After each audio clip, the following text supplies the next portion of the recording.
کو یہ اندازہ ہوگا کہ وہ ائمہ کہ جن کے ذمے تنظیم عالم کی ذمہ داری ہے، میرے لفظوں پہ غور رہے، وہ امام کے جن کے ذمے تنظیم عالم کی ذمہ داری ہے۔ ہمارے یہاں امام مسجد کا امام نہیں ہوتا، گلی محلے کا امام نہیں ہوتا، علاقے کا امام بھی نہیں ہوتا، مذہب و مسلک کا امام بھی نہیں ہوتا۔ ہمارے یہاں امام کے بارے میں کہا جاتا ہے الامام من افترض اللہ طاعتہ علی العالمین، امام اسے کہتے ہیں جس کی اطاعت عالمین پہ فرض کی گئی ہے۔ یا سلامت رہے، مولا قدرت عطا فرمائے۔ دنیا کو ادراک ہی نہیں ہے کہ امام کی اطاعت اور امام کا اختیار کہاں تک ہے۔ جنہیں اپنے گلی محلے میں کوئی نہیں جانتا وہ کہتے ہوئے نظر آتے ہیں کہ یہ ہم جیسے ہیں۔ جہاں تمہارا تصور نہیں جاتا وہاں تک امام کی اطاعت جاتی ہے۔ ہاں ابھی تو دنیا کا وہ تصور کہ وہ دنیا کا حصہ جتنا اس کائنات کا وہ حصہ جو دریافت ہو چکا ہے، جو سائنسدانوں نے دریافت کر لیا ہے، جو ان کے علم میں آ گیا ہے، اس کا احاطہ ہی ہمارا یہ محدود ذہن نہیں کر سکتا۔ مطلب اگر میں ویسے تو اس کے اوپر میری مجلسیں موجود ہیں، اگر مختصر سا خاکہ اپنے دوستوں کے سامنے بیان کر دوں تو جس زمین پہ آپ رہ رہے ہیں اس زمین سے 10 لاکھ گنا بڑا ہے وہ سورج جس سے آپ روشنی حاصل کرتے ہیں۔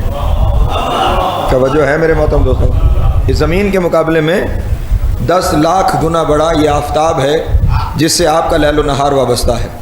اس آفتاب سے آگے ایک اور آفتاب ہے جس کا نام ایٹا کورینائن ہے، وہ آفتاب ہمارے اس آفتاب کے مقابلے میں 50 لاکھ گنا بڑا ہے۔ توجہ ہے، اس سے آگے ایک اور سورج ہے جس کا نام وی وائی کینس میجورسس ہے، وہ ہمارے سورج کے مقابلے میں 3 کروڑ گنا بڑا سورج ہے۔ اور ایسے 100 ارب سورج ملا کر ایک کہکشاں بنتی ہے۔ پریشان ہو رہے ہیں آپ احبا؟ یہ جس کہکشاں میں ہم رہتے ہیں، اس کہکشاں میں اگر آپ کسی ایسی سواری پہ بیٹھ جائیں جو سپیڈ آف لائٹ سے ٹریول کرے، روشنی کی رفتار سے، اور روشنی کی رفتار جانتے ہیں کیا ہے؟ میں نمبرز میں بیان کروں تو شاید سمجھنا مشکل ہو جائے۔ کوئی ایسی سواری جو زمین کے گرد 1 سیکنڈ میں 7 چکر لگا سکے، 1 سیکنڈ میں زمین کے گرد 7 چکر لگا سکے، اسے کہتے ہیں روشنی کی رفتار۔ کوئی اس رفتار والی سواری میں بیٹھے تو اسے صرف ہماری کہکشاں عبور کرنے کے لیے 1 لاکھ سال چاہیے۔ توجہ ہے، اور یہ کہکشاں تمام کہکشاؤں میں چھوٹی کہکشاں ہے۔ ایسی بھی کہکشائیں موجود ہیں کہ جن کا سفر کرنے کے لیے 60 لاکھ سال نوری سال چاہیے۔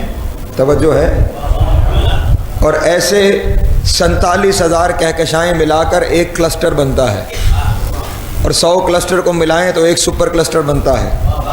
100 کروڑ سپر کلسٹر ملا کے ایک عالم بنتا ہے، اور ایسے 18,000 عالمین ہیں، اور 18,000 عالمین کے ہر ذرے پر جس کی اطاعت واجب ہو اسے امام زمانہ کہا جاتا ہے۔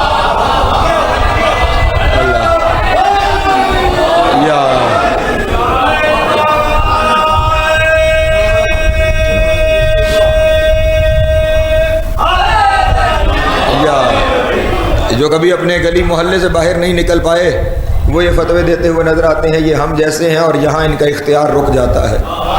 جہاں سے تمہارا ادراک رک جائے وہاں سے آگے ان کی اطاعت سفر کرتی ہے۔ تو ہمارے یہاں وہ امام کے جن کی اطاعت عالمین پہ فرض ہے، جن کے ذمے تنظیم عالم کی ذمہ داری ہے، اگر آپ ان ائمہ کی زندگی کو دیکھیں گے تو آپ کو کبھی کبھی یوں محسوس ہونے لگے گا جیسے انہوں نے ساری زندگی دعا کے سوا کچھ کیا ہی نہیں ہے۔ ہر وقت ہر لمحے سورج طلوع ہو گیا تو اس کی دعا، سورج زوال پہ پہنچ گیا تو اس کی دعا، سورج غروب ہو رہا ہے تو اس کی دعا، نصف شب ہے تو اس کی دعا، گھر سے جا رہے ہو تو اس کی دعا، گھر آ رہے ہو تو اس کی دعا، اپنے کاروبار پر پہنچ گئے ہو تو اس کی دعا، کوئی مہینہ شروع ہو گیا تو چاند طلوع ہونے کی دعا، چاند نصف پہ پہنچ گیا تو اس کی دعا، مہینہ اختتام پہ پہنچ رہا ہے اس کی دعا۔ بلکہ ہمارے 2 ائمہ تو ایسے ہیں کہ جن کی باقاعدہ دعاؤں کے مجموعے صحیفہ علویہ اور صحیفہ سجادیہ کی صورت میں موجود ہیں۔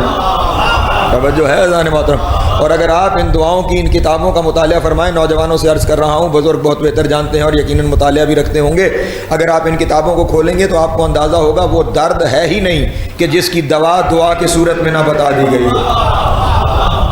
ہاں کوئی درد نہیں ہے دنیا کا ایسا، وہ آپ کا کوئی ذاتی درد ہے یا آپ کا کوئی معاشرتی درد ہے، آپ کی کوئی ذاتی تکلیف ہے یا آپ کی معاشرتی تکلیف ہے، ہر ایک تکلیف کے لیے دعا اس میں موجود ہے، ہر مشکل کے حل کے لیے دعا اس میں موجود ہے، ہر مسئلے کے حل کے لیے دعا اس میں موجود ہے۔ آپ کے اپنے لیے دعائیں موجود ہیں، بہن بھائیوں کے لیے دعائیں موجود ہیں، والدین کے لیے دعائیں موجود ہیں، معاشرے کے احباب کے لیے دعائیں موجود ہیں، ظالم حکمران سے مقابلہ ہو جائے اس کے لیے دعائیں موجود ہیں۔ وہ کون سی مشکل ہے کہ جس کے لیے ہتھیار دعا کی صورت میں دے نہیں دیا گیا؟ سلامت رہیں، مولا آپ کو ذات عطا فرمائے۔ ہر لمحے ہر جگہ دعا ہی دعا ہے، دعا ہی دعا ہے، بار بار دعا کی ترغیب دلائی گئی ہے، اور یہ دعا اتنا اہم ترین مضمون ہے، یہ اس قدر اہم ترین چیز ہے کہ اس سے استثناء کسی کو حاصل نہیں ہے، نہ کسی نبی کو نہ امتی کو۔ توجہ اذان محترم، دعا سے استثناء کسی کو حاصل نہیں۔ میں نے کسی منزل تک اپنے دوستوں کو لے کے جانا ہے، دعا کی محفل ہے نا، دعا سے استثناء کسی کو حاصل نہیں ہے، چاہے وہ انبیاء ہیں یا وہ انبیاء کی امت ہے۔ حضرت آدم سے لے کر جناب عیسیٰ تک کی دعائیں آپ کو قرآن مجید میں ملیں گی۔ حضرت آدم علیہ السلام زمین پہ بھیج دیے گئے، اور اب زمین پہ پہنچ کے اتنا گریہ فرمایا کہ یہاں تک لکھا گیا کہ گڑھیں آنسوؤں سے بھرنے لگے۔ بلکہ علماء کرام تشریف فرما ہے، جس شہر میں حرم ہے اس شہر کا نام مکہ ہے، لیکن وہ جو کعبے کی چھت کے نیچے کی زمین ہے اس زمین کا نام بکہ ہے۔ توجہ ہے اذان محترم، اور یہ میں نہیں کہہ رہا، خداوند عالم نے قرآن مجید میں ارشاد فرمایا ہے، ان اول بیت وضع للناس للذی ببکۃ مبارکا وہدی للعالمین۔ ہم نے جو پہلا گھر انسانوں کے لیے زمین پہ وضع کیا وہ سرزمین بکہ پر ہے، اور وہ عالمین کے لیے ہدایت ہے۔ وہ جو زمین چھت کے نیچے ہے اسے بکہ کہتے ہیں، یہ بکہ نکلا ہے بکا سے۔ وہاں پہ بیٹھ کے آدم روئے اتنے کہ اس جگہ کا نام ہی بکہ ہو گیا، رونے کی جگہ۔ تو ثابت تو یہ بھی ہو گیا کہ رونا بدعت نہیں ہے، نہیں توجہ فرما رہے اذان محترم، رونا بدعت نہیں ہے، کیونکہ پہلا فرد جب زمین پہ آیا تو زمین پہ آ کے اس نے پہلا کام ہی رونے کا کیا۔ اور پھر عجب یہ ہے کہ ہمارے کالے لباسوں پہ بھی فتوے ہوتے ہیں، اور عجب یہ ہے کہ جہاں پہ بیٹھ کے وہ رویا اللہ نے وہاں جو گھر بنایا اسے کالا لباس ہی پہنایا۔ سلامت رہے، مولا آپ کو ذات عطا فرمائے۔ وہ سرزمین بکا، حضرت آدم رو رہے ہیں، اور صرف رو نہیں رہے، ساتھ ساتھ دعا ہے، ربنا ظلمنا انفسنا فإن لم تغفر لنا ولا ترحمنا لنکونن من الخاسرین۔ اے میرے اللہ، ہم نے اپنے نفسوں پہ ظلم کر لیا ہے، اور اگر تو نہیں بخشے گا اور تو رحم نہیں کرے گا تو تیرے سوا کون ہے جو رحم کر سکتا ہے؟ اللہ اکبر۔ نہ صرف دعا سکھائی بلکہ تہذیب دعا بھی بتائی۔ قبلہ گردی صاحب، صرف دعا نہیں، تہذیب دعا بھی ہے۔ تہذیب دعا کیا ہے؟ حضرت آدم سکھا رہے ہیں کہ جب خدا کے سامنے پیش ہو جاؤ تو پہلے خود پر اعتراف جرم کرو۔ توجہ اذان محترم، پہلے اس کے سامنے عاجزی کا اظہار، پہلے اس کے سامنے اعتراف، پہلے اس کے سامنے سرنگوں ہونا ہے، اس کے بعد اس کی حمد و ثنا بیان کرنی ہے۔ اور میرے اگلے جملے پہ غور رہے، پہلے اعتراف جرم، پھر اس کی حمد و ثنا، اور پھر ہاتھ اٹھا کے مانگنا ہے تو اس کی شان کے مطابق مانگ لیا جائے۔ اللہ اکبر، اللہ اکبر۔ جس کے یہاں جتنی اس کی معرفت بلند ہے ویسا اس سے مانگے گا۔ ربنا ظلمنا انفسنا، حضرت آدم دعا مانگ رہے ہیں۔ کچھ اور آگے چلے تو پھر حضرت نوح علیہ السلام کشتی میں ہیں، اور اس کشتی میں جتنے بیٹھے ہیں وہ سارے کشتی کو سفینہ نجات سمجھ کے بیٹھے ہیں، نوح کو نجی اللہ سمجھ کے بیٹھے ہیں۔ ہر کوئی کشتی میں بیٹھے ہوئے ایک دوسرے سے یہ کہہ رہا ہے کہ سنو، نجی اللہ ہمیں بچا رہا ہے، باقی سارا جہان غرق ہو گیا، نجی اللہ ہمیں نجات تک لے جائے گا، یہ سفینہ نجات ہے، نجی اللہ ہمیں نجات دلائے گا۔ اور شاید جناب نوح کے ذہن میں بھی تصور آیا ہو کہ میں ان کا نجات دہندہ ہوں، میں انہیں اس طوفان سے نجات دلا کے کنارے تک لے جاؤں گا۔ ادھر ان کے ذہن میں یہ تصور کہ نوح نجات دہندہ ہے، ادھر جناب نوح کے ذہن میں یہ تصور کہ میں انہیں بچائے لے جا رہا ہوں، کہ یکا یک وہی سفینہ جو سفینہ نجات تھا وہ بھنور میں آیا۔ اللہ اکبر، اللہ اکبر۔ وہی سفینہ نجات بھنور میں آیا، اور سفینہ نجات جو بھنور میں آیا، بیٹھے ہوئے ہر شخص نے حضرت نوح کی جانب نگاہ کی کہ آپ نے تو کہا تھا کہ میں تمہیں نجات دلاؤں گا، یہ سفینہ نجات ہے، میں نجی اللہ ہوں، اور عجب معاملہ ہے کہ یہی سفینہ نجات خود بھنور میں آ گیا ہے، یہ سفینہ نجات خود مشکل میں آ گیا ہے۔ تو اب کیا ہوگا؟ توجہ اذان محترم، خدا بند عالم کی طرف حضرت نوح علیہ السلام نے دیکھا کہ میرے اللہ، میں تو نجی اللہ تھا، یہ سفینہ نجات تھا، اور آپ نے کہا تھا یہ کشتی نجات کی کشتی ہے، آپ اس کشتی میں اور کشتی میں بیٹھنے والوں کو نجات دلائیں گے۔ تو بعید نہیں آواز قدرت آئی ہوگی، نوح یہی تو یاد دلانا چاہ رہا تھا کہ نجات دہندہ تم نہیں، میں ہوں۔ توجہ توجہ حضرات محترم، یہ نجات میں نے دلانی ہے، یہ جتنے بیٹھے ہوئے ہیں ان کے لیے تم نجات دہندہ ہو، لیکن تمہارے لیے نجات دہندہ میری ذات ہے، میں نے نجات دلانی ہے، تو میرے اللہ یقیناً نجات دلانے والا تو ہے۔ تو پھر نو دنیا والوں کو بتاؤ نا، ذرا ہاتھ دعا کے لیے اٹھاؤ۔ اللہ اکبر۔ اور یہاں پہ جو حضرت نوح علیہ السلام کی دعا ہے وہ ہر مشکل میں پھنس جانے کے لیے اس دعا کو تعلیم فرمایا گیا ہے کہ جب مشکل میں ہو تو کثرت سے اس دعا کی تلاوت کرو، لیکن ابھی فی الحال صرف دعا کا وہ پہلا جملہ بتا رہا ہوں جو حضرت نوح علیہ السلام نے تلاوت فرمایا۔ کوشش کروں گا تقریر کی آخر میں دعا مکمل کر دوں تاکہ بات میرے دوستوں تک پہنچ جائے۔ یا رب انی مغلوب فانتصر، توجہ حضرات محترم، اے میرے اللہ میں مغلوب ہو گیا، تو ہی مدد کرنے والا ہے، میری مدد فرما۔ نجات دہندہ نجی اللہ خدا سے کہہ رہا ہے کہ تو ہی مدد کرنے والا ہے، میری مدد فرما۔ بات آگے بڑھی، حضرت ابراہیم علیہ السلام کا دور آیا۔ حضرت ابراہیم علیہ السلام کے بھی کیا کہنے، خدا کا گھر تعمیر کیا۔ توجہ اذان محترم، وَإِذْ يَرْفَعُ إِبْرَاهِيمُ الْقَوَاعِدَ مِنَ الْبَيْتِ وَإِسْمَاعِيلُ، جب ابراہیم اور اسماعیل نے میرے گھر کی دیواروں کو تعمیر کر دیا تو کیا فرمایا، ربنا تقبل منا انک انت السمیع العلیم، اے میرے اللہ ہماری اس صحیح کو قبول فرمانا، بے شک بہترین سننے والا بھی تو ہے، بہترین جاننے والا بھی تو ہے۔ اور اس کے بعد اب یہ کام کر لیا، اسے سننے اور جاننے والا بھی کہہ دیا، اسے اس کی حمد و ثنا بھی بیان کر دی، اور اس کے بعد دعا مانگ رہے ہیں، ربنا وجعلنا مسلمین لک، اے میرے اللہ ہم دونوں باپ بیٹوں کو مسلم بنا دے۔ اللہ اکبر، سلامت رہے، مولا قدرت عطا فرمائے۔ کیا ہے اب یہاں پہ دعا ہے، یہاں پہ طلب ہے، لیکن یاد رکھنا کبھی وقت ہوا تو اس پہ گفتگو کروں گا، یہ تم جیسا مسلمان ہونے کی دعا نہیں مانگی جا رہی۔ وہ نبی اللہ ہے، وہ خلیل خدا ہے، وہ رسول ہے، وہ صاحب شریعت ہے، وہ امام ہے، وہ آپ جیسا مسلمان ہونے کی دعا نہیں مانگ رہا۔ ہاں اگر ایک جملے میں سمجھا کے آگے گزر جاؤں تو وہ جملہ یہ ہو سکتا ہے، اس نے مسلمان ہونے کی نہیں مسلم ہونے کی دعا مانگی ہے، اور سمجھ جاؤ تو اتنا جملہ کافی ہو جائے گا، کوفے میں مسلمان بہت تھے، مسلم ایک تھا۔ اللہ اکبر، یا سلامت رہے، مولا قدرت عطا فرمائے۔ وہ کوئی ایک گروہ ہے، اللہ، وہ کوئی ایک گروہ ہے جس گروہ کے بارے میں حضرت ابراہیم خواہش کر رہے ہیں، اور صرف اپنے بارے میں خواہش نہیں فرما رہے، یقیناً وہاں سے سند آئی ہوگی کہ تمہاری دعا قبول ہے، تو پھر اور آگے بڑھے، کیونکہ جتنی قبولیت ہوتی جائے اتنا حوصلہ بڑھتا چلا جاتا ہے۔ پہلے فرمایا مجھے اور میرے بیٹے کو بنا دے، پھر فرمایا ربنا وجعلنا مسلمین لک ومن ذریتنا امتا مسلمتا لک، اور پھر میری ذریت میں بھی اس مسلم جیسا پورا گروہ رکھ۔ اللہ اکبر، اللہ اکبر، سلامت رہے۔ وَبْعَثْ فِيهِمْ رَسُولًا مِّنْهُمْ، اور پھر انہی میں سے ایک کو رسول بنا دے۔ توجہ حضرات محترم، وہ مسلم کا گروہ ہے، انہی میں سے ایک کو رسول بنا دے۔ اس کا مطلب یہ ہوا رسول ایک مسلمین کا گروہ ہے جس میں سے رسول بنایا گیا، تو پھر یہ تسلیم کرنا پڑے گا جن میں سے رسول بنا ہے وہ اعلان رسالت سے پہلے کے مسلم ہے۔ اللہ اکبر، سلامت رہے، مولا قدرت عطا فرمائے۔ لفظ آتے جا رہے ہیں تو میں بیان کرتا جا رہا ہوں دوستوں کے سامنے۔ بہرحال ایک دعا ہے کہ ہمیں مسلم بنا دے، ہماری ذریت میں بھی ایک پورا گروہ رکھ دے کہ جو گروہ مسلم ہونا چاہیے، اور پھر اس کے بعد ایک درود پڑھیں محمد والے محمد۔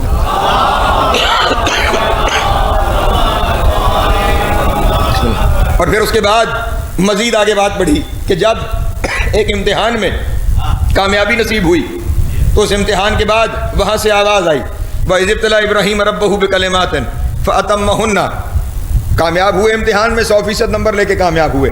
قَالَ إِنِّي جَاعِلُكَ لِلنَّاسِ إِمَامًا، اے ابراہیم ہم تمہیں لوگوں کا امام بنا رہے۔ توجہ اذان محترم، ہم تمہیں لوگوں کا امام بنا رہے ہیں، اور اب جانتے ہیں نا کہ دعا مقبول ہوتی ہے تو پھر ہاتھوں کو اٹھا کے کہہ رہے ہیں قَالَ وَمِن ذُرِّيَّتِي، اے میرے اللہ اس امامت کو میری ذریت میں قرار دے دے۔ تو جب امامت کو ذریت میں قرار دینے کی باری آئی تو پھر وہاں سے آواز آئی کہ ضرور قرار دے دیں گے، لیکن لا ینال عہد الظالمین، ہمارا یہ عہدہ کسی ظلم کرنے والے تک نہیں پہنچے گا۔ اللہ اکبر، سلامت رہیں۔ بہرحال ایک منزل دعا ہے جس سے ابراہیم جیسا خلیل اس منزل دعا سے گزر رہا ہے۔ بات آگے بڑھی، جناب زکریا دنیا پہ تشریف لائے، اور اب جناب زکریا ہیں کہ اولاد نہیں ہے۔ توجہ ہے، اللہ کا نبی ہے اور اولاد نہیں ہے، اور خداوند عالم کے حضور ہاتھ دعا کے لیے اٹھا کے فرما رہے ہیں رب لا تذرنی فردن وانت خیر الوارثین، اے میرے اللہ مجھے اس دنیا میں تنہا نہ چھوڑنا، مجھے وارث عطا کرنا، گو کہ بہترین وارث تو ہی ہے۔ اللہ اکبر، انت خیر الوارثین، بہترین وارث تیری ذات ہی ہے، لیکن یہ دنیا کے معاملات ہیں جن معاملات کے لیے اس دنیا میں بھی ایک وارث چاہیے۔ میں کیا کیا بیان کروں، بات آگے بڑھتی چلی گئی۔ حضرت عیسیٰ علیہ السلام بھی دعا مانگ رہے ہیں، رب انزل علینا مائدۃ من السماء، اے اللہ ہمارے لیے آسمان سے کھانا نازل فرما۔ توجہ ہے، تاکہ میری قوم کے لیے عید ہو جائے۔ ہر نبی دعا مانگتا چلا آ رہا ہے، لیکن ایک منزل ایسے آئی کہ آدم سے لے کر عیسیٰ تک ہر ایک نے اپنی مرضی سے دعا مانگی، لیکن آخر میں وہ آیا جو اتنا خوددار تھا جسے دعا منگوانے کے لیے بھی اسے کہنا پڑا کل۔ اللہ اکبر، سلامت رہے، مولا آپ کو عزت عطا فرما۔ ہاں میں کئی جگہ پہ عرض کر چکا ہوں کہ یہ وہ گھرانہ ہے جو خدا سے خریدنے کا عادی ہے، جو خدا سے خریدتا ہے، لیکن دعا کی منزل پر خدا چاہتا ہے کہ ان ہستیوں کی زبان سے بھی دعا جاری ہو، تو پھر انہیں کہلوایا گیا قل رب زدنی علما۔ توجہ ہے، جو حبیب کی دعا ہے اللہ کے حبیب کی قرآن مجید میں وہ کیا ہے، قل رب زدنی علما، لیکن یہاں پہ یاد رہے یہ لفظ قل آیا ہی پہلے اس لیے ہے کہ دنیا والوں کو بتایا جائے کہ یہ جو مانگ رہے ہیں وہ تمہیں مانگنے کا سلیقہ سکھا رہے ہیں۔ اللہ اکبر، ورنہ ان کی خدا کے یہاں وہ منزل ہے، وہ مرتبہ ہے یا کہ جہاں پہ مانگنے والا معاملہ نہیں ہے، یہ تو خود دنیا کو عطا کرنے والے ہیں، یہ تو خود دنیا کو بانٹنے والے ہیں۔ بلکہ چلیں ایک اور بات سے واضح کر دیتا ہوں تاکہ مسئلہ ہی ختم ہو جائے، مجھے بہت زیادہ لمبی تفصیلات میں چیزوں کو نہ لے کے جانا پڑے۔ ایک دعا ایسی ہے کہ جو ہر مومن پر دن میں 10 دفعہ مانگنا واجب ہے۔ توجہ پڑھے لکھے دوست تشریف فرما، ہر مومن پر دن میں 10 دفعہ اس دعا کا مانگنا واجب ہے، اور وہ دعا کیا ہے، اہدنا الصراط المستقیم۔ توجہ ہے میرے محترم دوستوں، صراط الذین انعمت علیہم غیر المغضوب علیہم ولا الضالین۔ اے میرے اللہ، ترجمہ اپنا اپنا ہے، کسی نے کہا کہ ہمیں وہ رستہ دکھا، کسی نے کہا ہمیں اس رستے پہ قائم رکھ، جنہوں نے دیکھ لیا انہوں نے قائم رہنے کی بنا لی۔ توجہ ہے، ذرا شامل ہو جائیں گے میرے ساتھ۔ جنہوں نے دیکھا ہوا ہے وہ قائم رہنے کی دعا مانگ رہے ہیں، جنہوں نے ابھی دیکھنا ہے وہ اس رستے پہ آ جانے کی دعا مانگ رہے ہیں۔ اپنی اپنی جگہ ہے، اپنی اپنی نصیب ہے، کوئی دیکھنے کی دعا مانگ رہا ہے، کوئی قائم رہنے کی دعا مانگ رہا ہے، لیکن کیا، صراط الذین، ان لوگوں کا رستہ، انعمت علیہم، جن پہ تیرا انعام ہوا ہے، غیر اور یہاں پہ یہ بھی خیال میں رہے کہ ترجمہ یہ نہیں بنے گا کہ وہ کہ جن پہ تیرا انعام ہوا ہے، نہ کہ ان کا جن پہ تو غضبناک ہوا ہے، نہیں، ترجمہ یہ بنے گا ان کا رستہ جن پہ تیرا انعام ہوا ہے، اور وہ گروہ وہ ہے جس پہ نہ تو کبھی غضبناک ہوا ہے نہ وہ کبھی گمراہ ہوئے ہیں۔ اللہ اکبر، سلامت۔ یا یہ ایک ہی گروہ کی تینوں نشانیاں ہیں۔